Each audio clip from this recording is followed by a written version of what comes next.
Hello, Hello. everyone. I'm John Higgins, contributing writer to Film and TV Now, and a very special welcome to this Zoom interview with the creative force and female lead behind the new British indie horror film, The Lockdown Hauntings, conceived, shot, and released during the current global situation. Filmmaker Howard J. Ford is no stranger to horror, having done zombie movies The Dead and The Dead to India, and has reteamed with one of his actors from his recent acclaimed family film Adventure Boys, Angela Dixon. Dixon continues to make major waves in the British indie film circuit, and in The Lockdown Hauntings, she plays a detective, George Parker. The moral of Adventure Boys is to get off your mobile devices and laptops and encourage getting out. However, The Lockdown Hauntings returns forward to the horror genre with a film that features a malevolent spirit determined to keep its victims indoors. Anyway, welcome to you both. Thank you very much for doing this. So, Howard, I want to start and say, well, when did you first conceive the idea of a horror film set against the backdrop of what's happening to us? Well, I have to say, John, and thanks for having us both on, that it's not even a year yet, so it's coming up. It's actually 11 and a half months ago when the idea hit me. And what actually happened, I'd been in lockdown a couple of months, and we'd all had this incredible situation happen to us, which I don't think any of us ever thought would happen. I thought there were other disasters about mobile devices, which you mentioned, but we'll get into that in a minute. And then I knew I wanted to make a film. I wanted to do something because I think, quite honestly, I needed forward motion. Having been sat down, locked down, and all of that, I felt I needed that forward motion. So I did consider making something happy and upbeat because I think the world sort of did need that a bit. But I'd already done that fairly recently. And then someone said to me, someone who'd lost someone to this virus, and I lost my uncle to this virus, so it personally affected me. And someone said, this virus is not even alive. And I was like, what? I was like, I think this person's talking rubbish. How can this thing not actually be alive? So I went onto Google, good old Google. Devices are good for some things. And I suddenly went, yeah, the virus, it's not a living thing. And I thought, hang on, there's this not living thing it's caused this massive situation, and the authorities don't know how to deal with it. None of us know how to deal with it. And I thought, can I do something cinematic with this? And I thought we have fear, anxiety, isolation. Can I do anything cinematic with that? And then the idea hit me. Boom. When I thought it's an invisible thing. Not everyone believes in it. That sounds a bit like a ghost, doesn't it? So then it sort of clicked for me, and I had a sleepless night, and then it all kind of started from there. Okay. Now, Angela, your character is both directly and indirectly affected by the events in the film. Now, what were your key pointers when conceiving the character? A lot of the key points were driven by what was actually going on. So I sort of had a dual role in my actual life, and also as George Parker. Oh, I can see the sun is rising on my face. The sun is rising. And it really was to sort of piece it all together. So my detective driver was to piece all of this together, things that didn't make sense, things that my character really didn't. And she's somebody who has to go on fact, who has to look at the sort of empirical evidence in front of her, and she was being forced to look at things that she couldn't explain, and that she would potentially damage her career, because she's also, quite an ambitious woman trying to fight her way in quite a male-dominated world. So that was one driver, and the other driver around her, I won't sort of any spoilers, but on her background and what's happened to her in her life, was really to make sure that nobody else experiences what she experienced. And I think that was her real driver, is to protect and care for others. And her way of choosing to do that is by becoming a detective.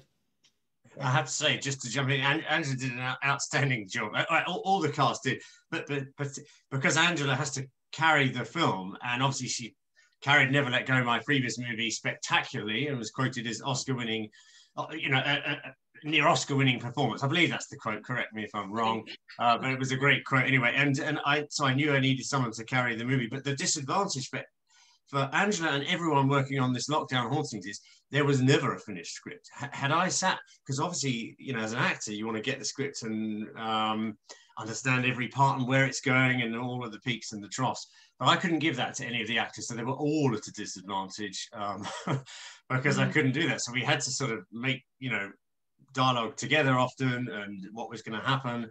So, you know, that was, I think it was disconcerting for the actors, but also an interesting experience at the same time. If I decided to write the script to present to Angela, present to Tony Todd, whomever was in the movie, fantastic cast that we have, I would never have made this film. We would not be sat here now. I would be in development hell, and then, you know, it just wouldn't happen because it takes years. So we just had to hit go. Yes, I'm going to answer that. I'm going to actually prevent, this is the sort of live Zoom, isn't it? I'm just going to stop the sun from, it's about to blind my eyes, but I would like to respond to that as well. Right, do, carry on. I'll talk in the meantime. John, any questions? Yeah, okay. Well, funny enough, I've got a nice one for you now. Considering that it takes a considerable amount of time to make anything, especially in the indie sector, and it's compared to Hollywood, where there are so many people trying to figure out what makes the grade as an idea or script. I mean, making this film is a great achievement. I mean, even more so in that it's still a very powerful movie that really, you know, I was staggered because it really gets you involved. I mean, I feel that this harks back to when I used to watch indie movies like Assault on Precinct 13, the sheer intensity, terror, the simplicity of it. So how did you manage to get it made so quickly and released? Because it's a staggering achievement, because Clint Eastwood, for example, he made Pale Rider in 5 weeks. I mean, this one was like, you know, normally we think of this in hindsight. A movie is released, you know, maybe in a couple of years we'll have a movie that will be about, well, although from what I've heard from people are already saying, we don't want lockdown movies, we don't want pandemic movies, we want more upbeat films. So, I mean, how did you manage, in terms of the timeline, to actually conceive it and then get it made? I mean, how did you put all that together, and how did you plan accordingly? I think it's the number one factor is that I'm an impatient sod at the best of times. So once I got the idea and I'd had this sleepless night, the thing is that over the years, because I've done a lot of TV commercials, you know, more than 250 of those. This is my 8th feature film. I'd ended up over the years of doing indie movies, built up a lot of my own equipment. So, you know, I'd always found, you know, I had stuff at my fingertips. So that's an advantage that I have, on top of maybe the experience of making these films and commercials in the first place, that I could move very quickly. And with Adventure Boys, the family movie, I had done it in a sort of minimal crew way, you know, and I'd already had experience. And there was even times, because I'm in the film, that I ended up setting up camera shots and then, you know, stepping in front of it and doing a bit of acting. So I'd really taken it to the extreme at that point, you know. And I've also worked on movies where I've had 50, 60 crew members, so the other way as well. So I just decided the thought was, can I just pack my equipment in the car and go around the country without any other crew members, because you were not allowed to have anyone in the car with you. There were too many things I would have had to do to have even a sound person, you know, and all of that. So I thought, can I pack my car up? Can I go around the country and do this on my own? But can I still make it look like I had 50 people, you know, or however many you need? And, excuse me, I should turn my phone off during interviews. Shall I do that? Rule number 1 of interviews, turn my phone off. So I basically just got in the car. And once I found my fantastic cast and realized that the actors were at home. And the thing was, I posted online, I said, actors, if I was doing a movie in lockdown and I could film you in your own homes as part of it with no crew, would you want to do it? And then I thought I used that as a sort of see how many people. And actually, there was hundreds of amazing amount of interest, amazing amount of actors. So I realized people were hungry to do something, and that's kind of how it happened. And once I'd had my little synopsis, my idea about, okay, what if with the streets empty, free from activity of cars and machines and the usual stuff, what if the spirits could rise too? And once I realized that maybe my invisible killer wouldn't need to even be there half the time, then I realized I could physically go and do it. That's how it happened. I don't even know if that answers your questions. Oh, no, it does. It does. Because my next question is about the visual effects, because this is another thing that I think is staggering about it. Is I love the delivery, the execution, excuse the pun, of the visual effects. Literally, in some cases. There's so many great moments in it that I think, again, you're working on limitations. You know, I mean, obviously today with technological things, it's, you know, we have the opportunity, we can sort of speak to people in India and Los Angeles about visual effects. So tell us about the process, about the visual, what was your collaboration like with the visual effects? How did you incorporate them into like the live action? Because obviously, you know, it's an interesting thing, because there was a lot of interesting, nice little subtle effects. You underplayed. I mean, obviously, people will get a sense of that when they watch the movies. But I was quite amazed at how I'm fascinated, and I'm sure other people would be, to know a bit about the actual process of visual effects in this particular film. Yeah, I could absolutely. So when I realized I had to do this, or I'd have given myself this task of doing it with no crew, I actually I researched, because I remembered hearing stuff. I remembered hearing stuff about some really powerful horror movies that the days before CGI, like The Exorcist, The Omen, films that actually really did affect me personally.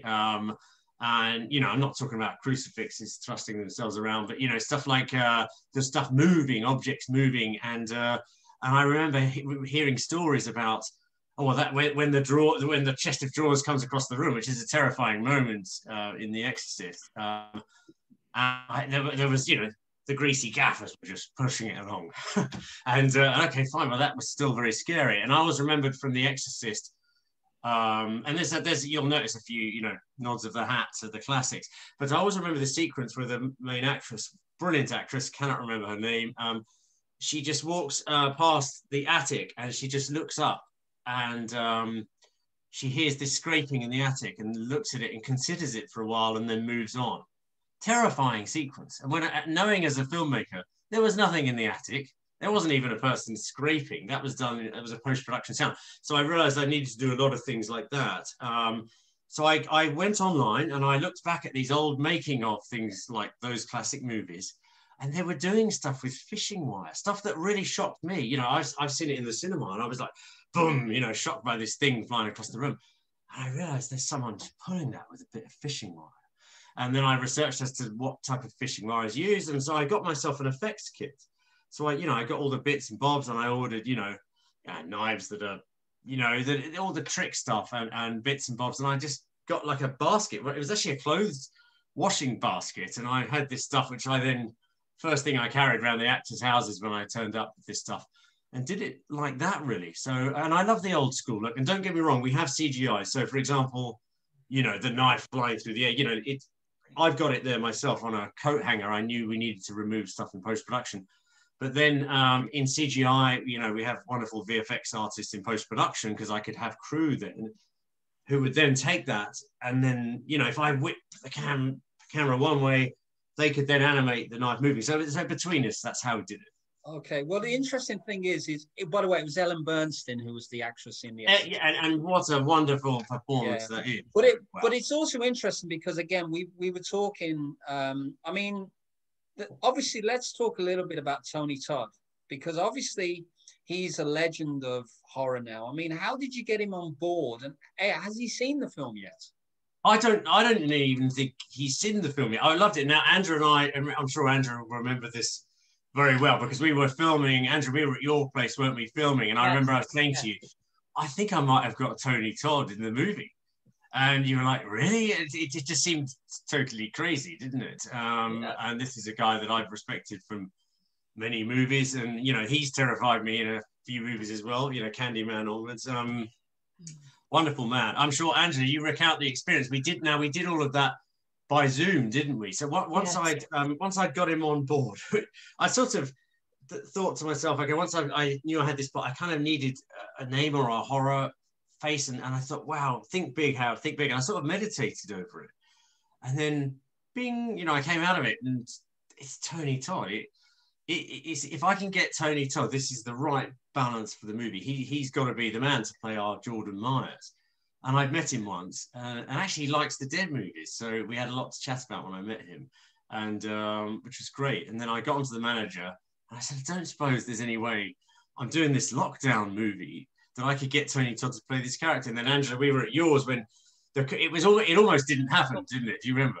Yeah, it was almost didn't happen, and we'd actually been filming for hours and hours and hours and hours and hours, and then Tony Todd really sort of came back to save the day, really, you know, because there was a potential that he might not be able to do it, and actually said, "I'm going to do it, I'm going to do it," and so we sort of rushed and set up. But there's a Zoom recording that we didn't know was happening after we'd finished working with us with Tony, and we were both literally a little bit starstruck and in awe.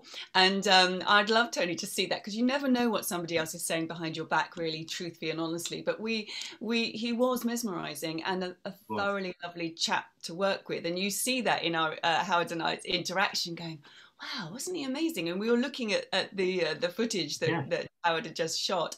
So and also I think Tony mentioned something that speaks to the way that Howard shot this around being creative. This is creativity, right? You use what you've got. Work with what you've got. You see, we work with what you've got, you know, and that's what we have. Absolutely. And that's, I know Howard sort of mentioned earlier on about when the sun was rising, that around it being quite difficult for the actors. I think one of the many things I've loved about this is how it's allowed people to show resourcefulness above and beyond what's usually expected of those individuals, whichever discipline it is in the filmmaking process. Everybody has had to do many different things that would usually be in place.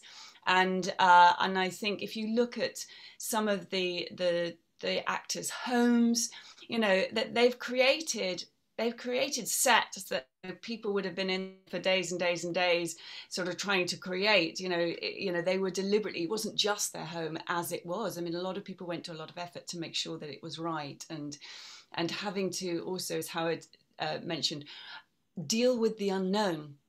As there is so much unknown, and an actor's job is to understand and to unravel and to communicate the truth of what's going on. And obviously everybody had to trust in the moment, because the only person that held it all together was Howard. And none of us really knew what was happening apart from what we needed to know. And I think that brought around the most incredible level of creativity, because what Howard does is invest trust and potential in people.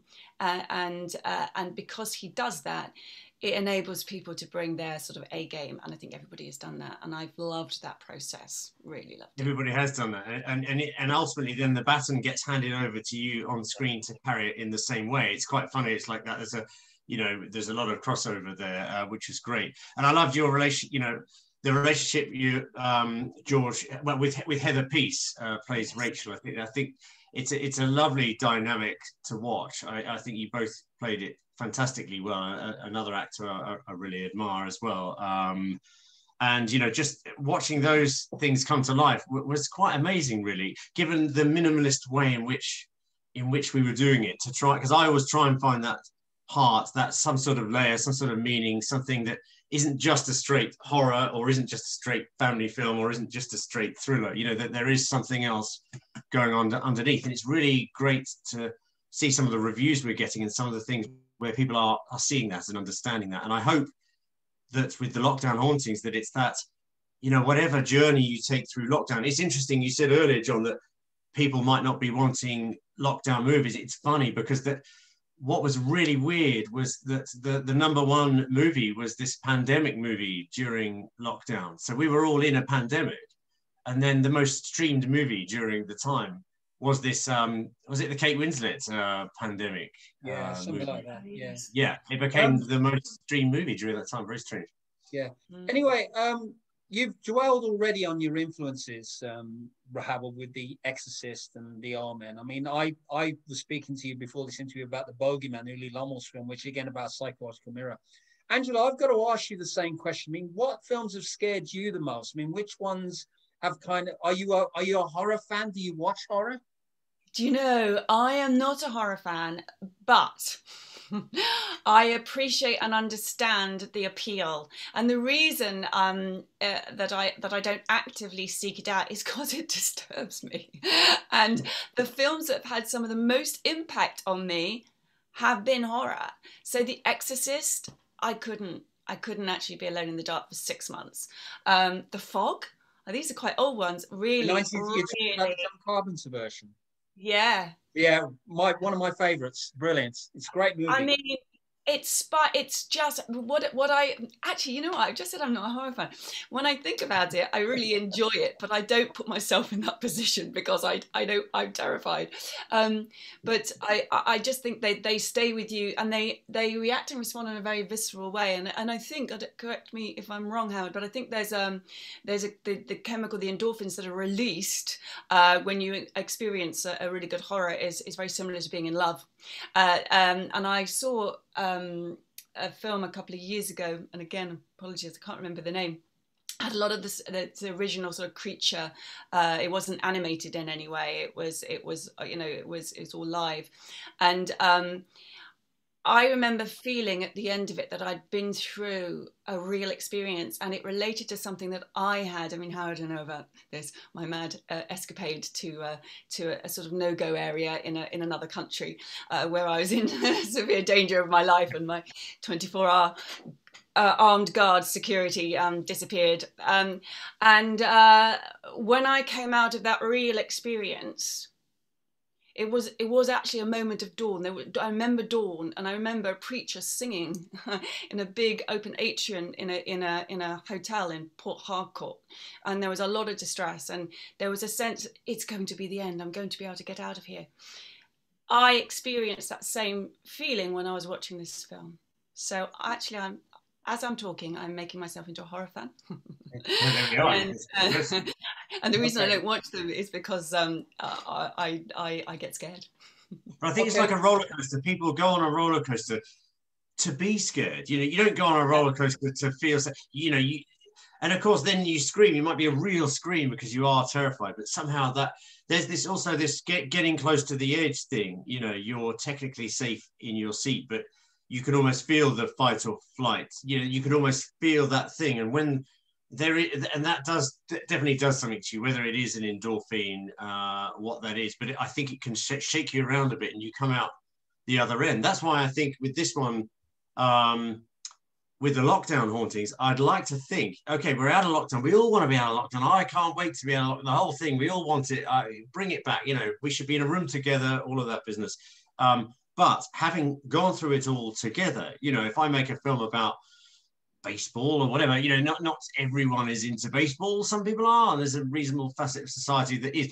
Everyone has been at least affected by the lockdown, even if you were not in lockdown, and most countries in the world have been, I think maybe all, but you have been affected by lockdown in some way. So this is another way of, in a very short space of time, you know, hour and a half just over, you can, with some distance from it, go into it again, travel through that lockdown, experience it again in a roller coaster type manner, because it's a short journey, it's not a long journey, and you will remember all those things again. The characters in it are affected by some of the things that many real people were, you know, lives really affected quite tragically and massively.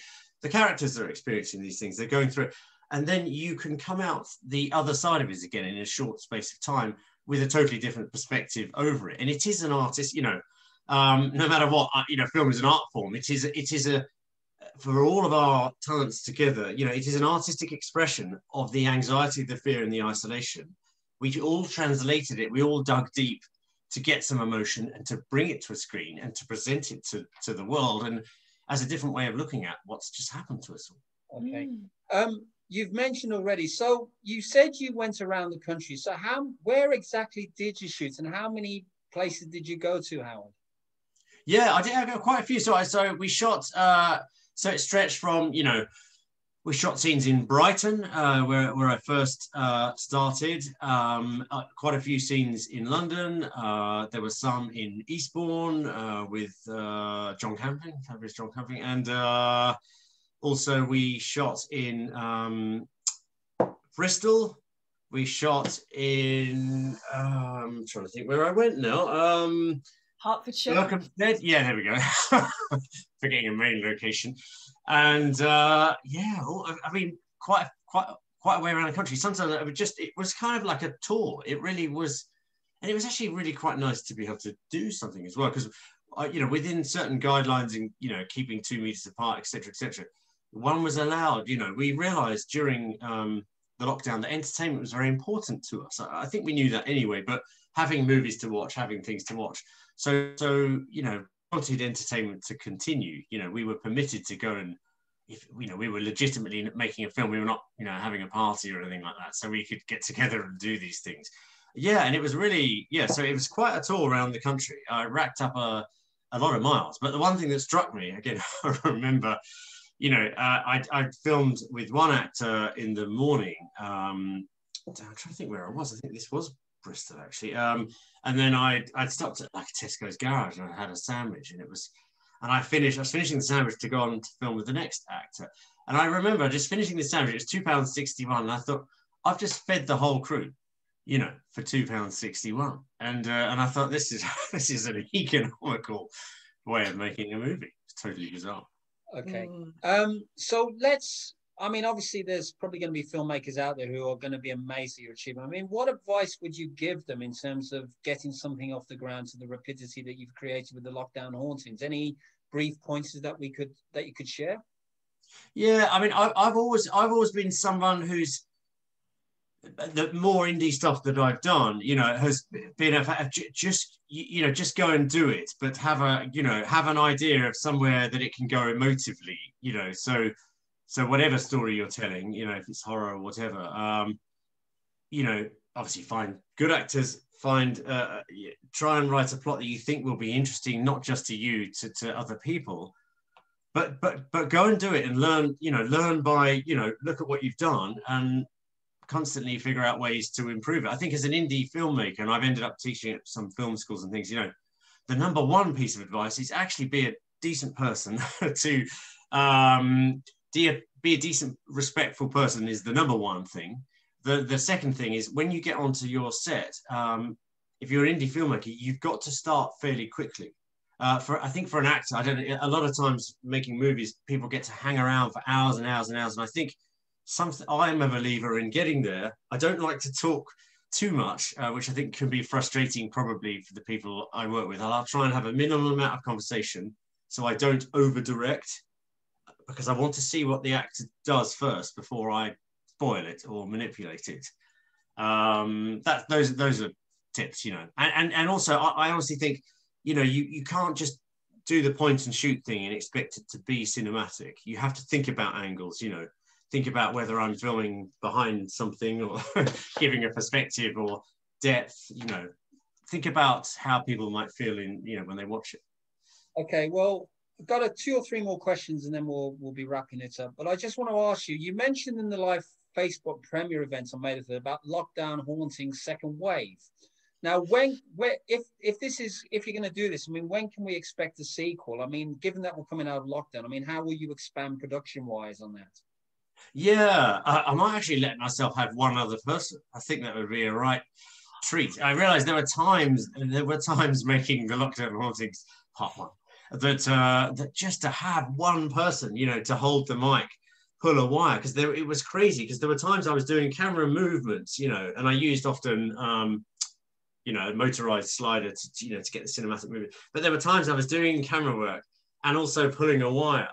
And then there were times when I was doing Steadicam, holding a microphone, and it was just crazy to try and do all that stuff. Somehow it worked in the end after numerous attempts. But I have another person. But I've already shot some scenes. I already have some footage in the can for Part 2. So I've got I've got a few scenes already. I've got an opening and I've got some other bits and bobs. And there are things we might need to conclude from Part 1, little question marks that may remain open that we need to. I have to say that certainly when people watch the film, no spoilers for me, but certainly watch the movie and they'll understand what Howard's talking about.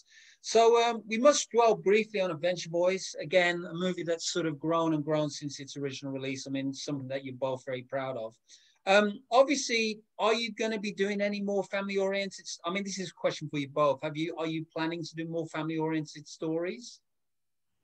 I'd like to. My mum keeps saying to me, make something happy, Howard. Just make another happy. I've done a happy one, Mum.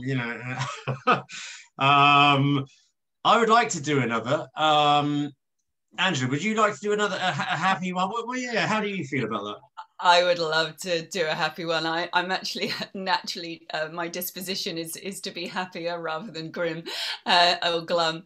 And actually over lockdown, one of the the good things actually over lockdown has been lots of Zoom table reads. And I've been working with a writer that I did a theatre production called Under the Eagle, where I played the President of the United States in a dark satire that we did about 10 years ago.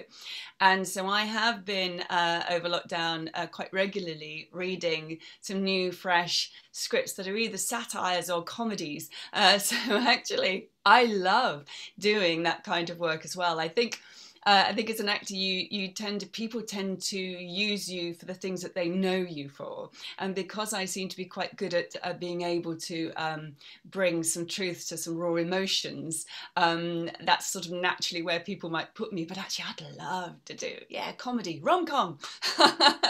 You know, I'd love to do something. Doing Adventure Boys. Remember we were, because we'd come, the previous movie we'd done before was Never Let Go, which, wow, you had to go through such a stress to, you know, the loss, trying to get back your kidnapped child, and you had to live a lot of those emotions to make it feel very real on screen, and a spectacular job that you did. And I remember we were doing the Adventure Boy stuff, and we had a minimal amount of that sort of running around frantically. There was one little moment where you do have to do that, but and then the sort of more happy stuff. And I remember shooting that thinking, this is much easier, isn't it?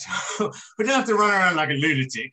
You generally stand in a more contained frame and perform. It felt to me easier. I don't know if it was for you. But I think the sort of the process around emotional truth is the same, but there's a very different emotional toll on you as an actor. So at the moment, I'm sort of George is still around me. And you know, and also potentially if we're moving forward, if she's still around, no spoilers. So yeah, I think those kind of films have a very different emotional residue. Okay, well, Angela, Howard, many thanks to you both again for these wonderful insights. I think it's going to give people context. I'm very pleased with the film. I think it's an excellent horror gem, and I think you've done a great achievement, Howard, so you've got everything to be proud of. Okay, so we're going to wrap it up there. Thank you very much again. The film is available on Amazon Prime, amongst others. Please do check your local streaming services for availability. Adventure Boys, which is the other collaboration we were talking about, is available everywhere and well worth your time if you're looking for a post-lockdown lift to get you out and about again after the past year. Do support independent film. Do support both the mainstream and indie cinemas when they reopen. We've missed them and we need them. Support your local communities and get involved. And you can check out my review of the film at filmandtvnow.com. And on that note, thank you very much to you both. Thank you very much. And thanks to everyone who checks out the Lockdown Hauntings. Your support means the world. Thanks very much. Thanks, Angela, too. Thank you.